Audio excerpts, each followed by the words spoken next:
Welcome to the Dee Autumn Head Coxes Briefing on behalf of Grosvenor Rowing Club. This video takes you on a tour of the start assembly, parking area and down the full course for the race. Important safety information about the course and the event will be shared during this video. In addition to the video, please read the event instructions and look at the course map.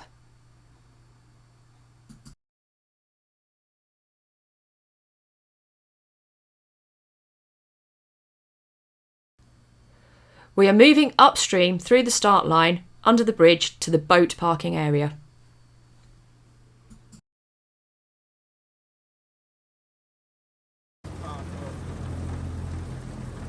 The parking area starts at a point 200 metres upstream from the bridge. Crews need to park in the A, B, C, D zones allocated on the draw. 200 metres from the bridge is indicated by a sign marked A. The first boat to set off in the race will park nearest to the bridge at the A sign. Odd numbered crews will be parked on the left, the Coxes left, and even numbered crews will park on the right, which will be the Coxes right.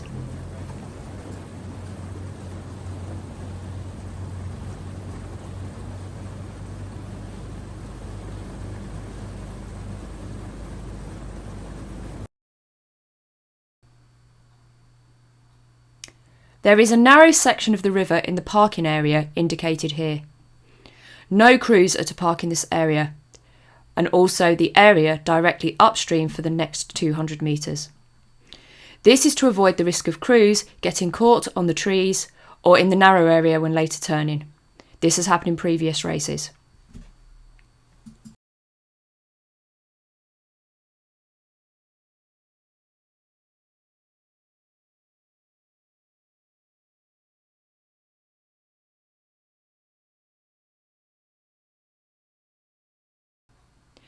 The landing stage that can be seen on the right of your screen indicates where crews can start parking from here on.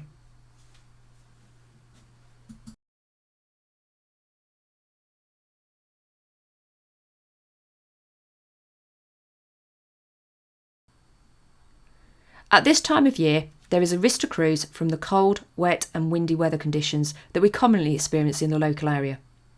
The risk of hypothermia is high for crews in cold, wet conditions while sitting waiting for the race to start. We recommend crew members take a rainproof jacket to wear after they have warmed up and whilst they're sitting in the start area. Hats are also a good item to carry as they are small and very effective for keeping you warm. Coxes in particular should wrap up in warm layers with a rainproof outer shell. In the event of an issue, please speak to a marshal or contact race control via your mobile phone.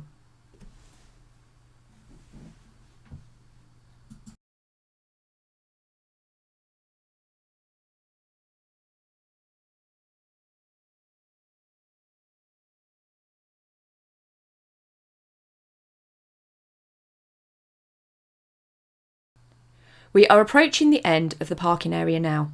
You can see a bend at the end of the Eccleston Straight. When the race is about to start for you and your crew, the start marshal will give you a warning to take your tops off and prepare to race. You will then turn and head down to the start line.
When approaching the start, get in number sequence with the other crews, lowest numbers first. Keep a 10-second gap between your boat and the crew in front. The starter will tell you to stop if the gap is too small. Aim to avoid this disruption to your approach by keeping that 10-second gap. In some cases, the start marshal may increase the gap to avoid congestion on the course. We can now see the bridge where the start line is located. 50 metres from the start, the starter will give you an instruction to start so you are at full speed when you are crossing the line.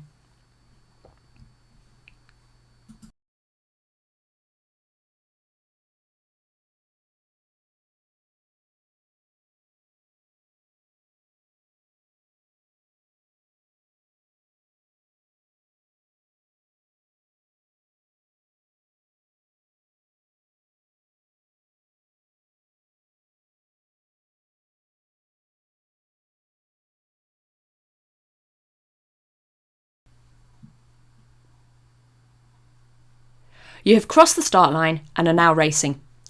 Whilst on the course, look out for any pieces of debris or overhanging trees that may impede your crew.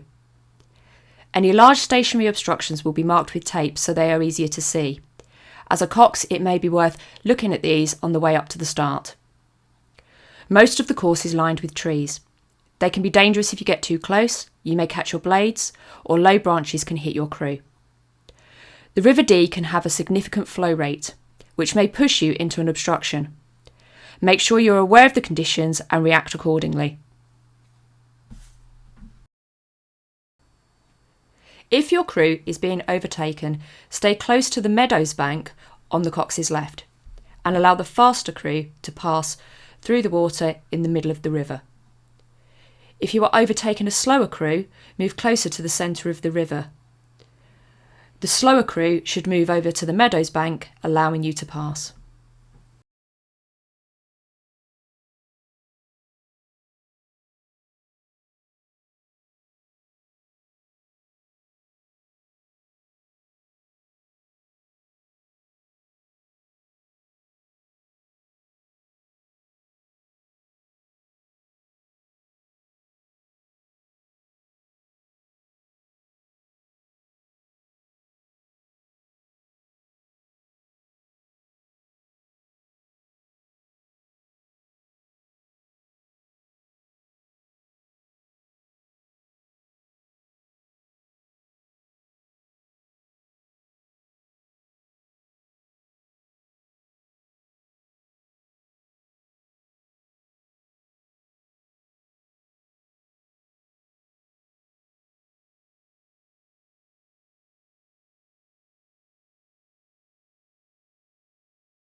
There are 3 major bends on the course: Heron Bridge, the Red House and Earl's Eye.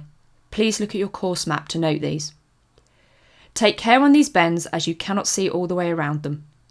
Avoid taking a very wide line or being too close to the trees on the inside bank. Commercial boats frequently operate on the Red House and Earl's Eye bends, so keep to the bank of the Coxes left of the centre line to avoid a collision.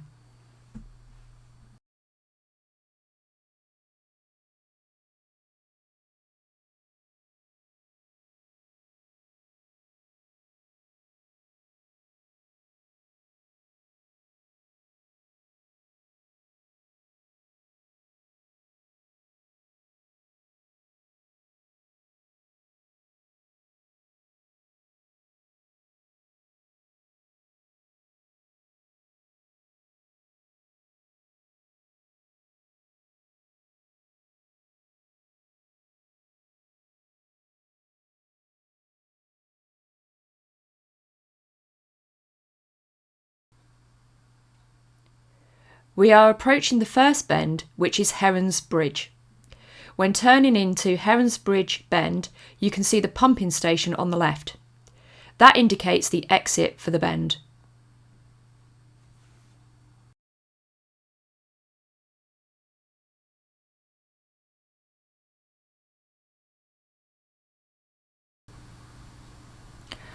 There are some tourist cruises going to the Iron Bridge, which takes about 2 hours. These cruisers will sail the full length of the head course. If one of these cruisers is running when the race is on, the marshals will liaise with the boat company to coordinate the passage of the cruiser through the course. We will not let crews race around Herons Bridge Bend when one of these cruisers is also taking the bend. The marshals and umpires will coordinate this carefully with the cruiser skipper. Passage of the cruiser through the start area will also be coordinated with the start marshal launch, and the launch will move in front of the cruiser, warning part crews to stay to the side of the river. Crews will not turn for the start approach until the cruiser has passed through the starting area.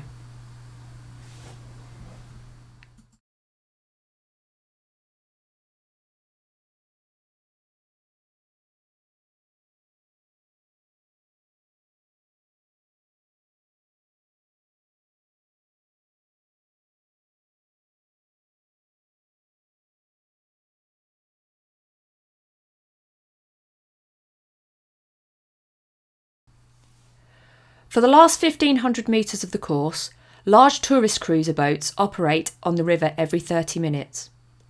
They cruise from the Groves to the Red House, where they will turn and sail back to the Groves. The tourist cruiser will navigate on the city side of the river. This is on the Coxes right when you are racing. They occupy about a third of the river. As you approach the Red House Bend, move closer to the Meadows bank on the Cox's left-hand side and stay on the Meadows side of the centre line. For the last 1,500 metres of the course, please ensure your boat is on the Meadows side of that centre line. This is on the Cox's left side. That centre line is a useful guide all the way to the end of the course. If you do not follow that centre line and stay to the left, you are at risk of being in collision with one of those tourist cruisers.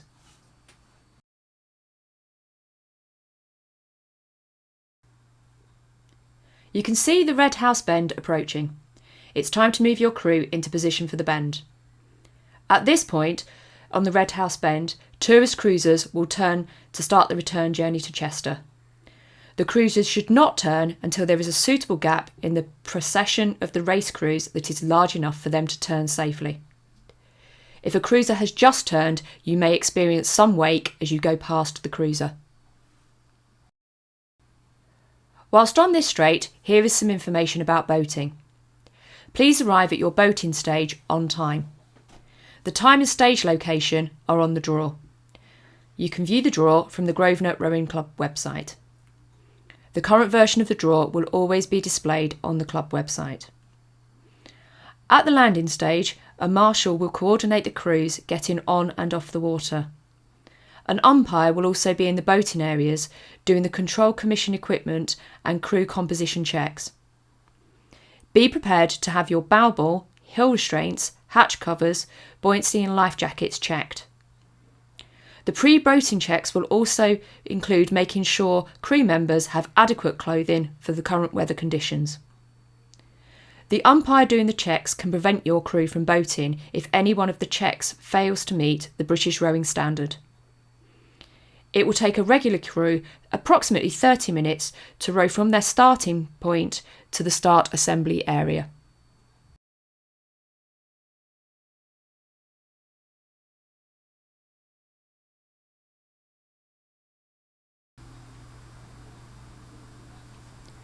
Your crew is now approaching the Earl's Eye Bend, which is the tightest bend on the course. On the approach to the bend, you will see the Sandy Lane slipway on the Cox's right. There are also two piers on either side of the river. As you approach the bend, you will see a black and white building on the bend. This is the Canoe Club. Remember, just to keep to the left as you go round the bend to avoid any collisions.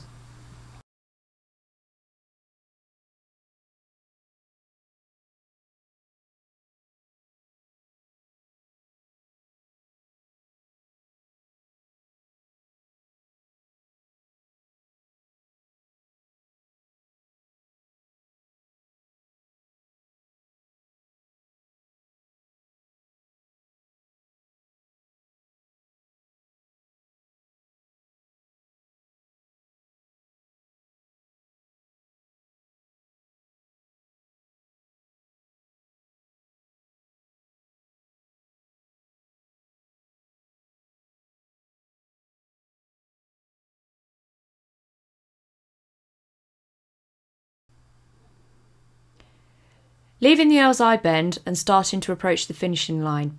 At this point here, you can see one of the tourist cruisers heading upstream on the video.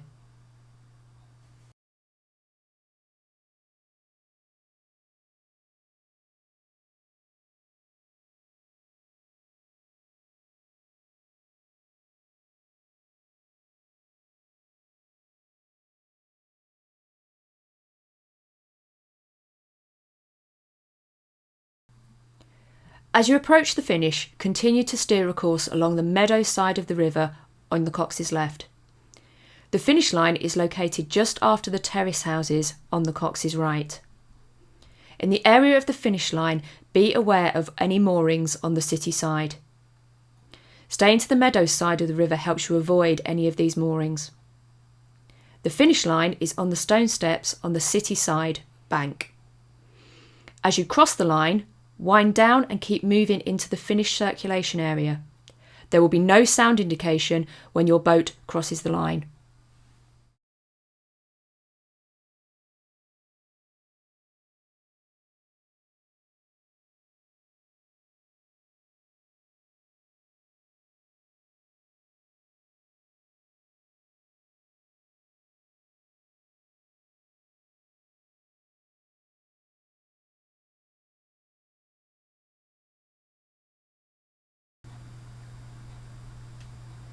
The finished circulation will be a congested area with many slow-moving boats. On the event instructions, the finished circulation map will clearly show how you should move your boat safely. Continue to row downstream to the suspension bridge, where crews are landing in the groves will continue to their stage.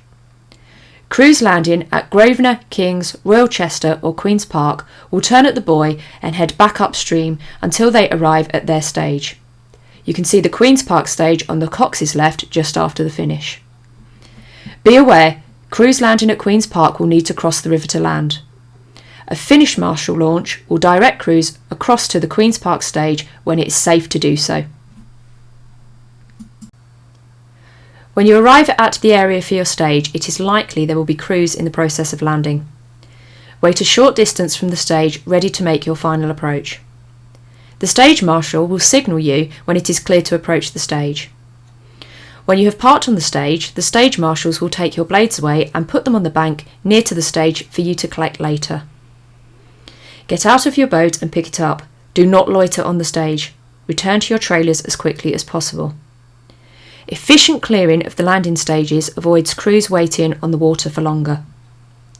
Do not forget to return later to collect your blades. Thank you for watching this briefing and supporting the Dee Autumn Head. All the best from everyone at Grosvenor Rowing Club and good luck for your race.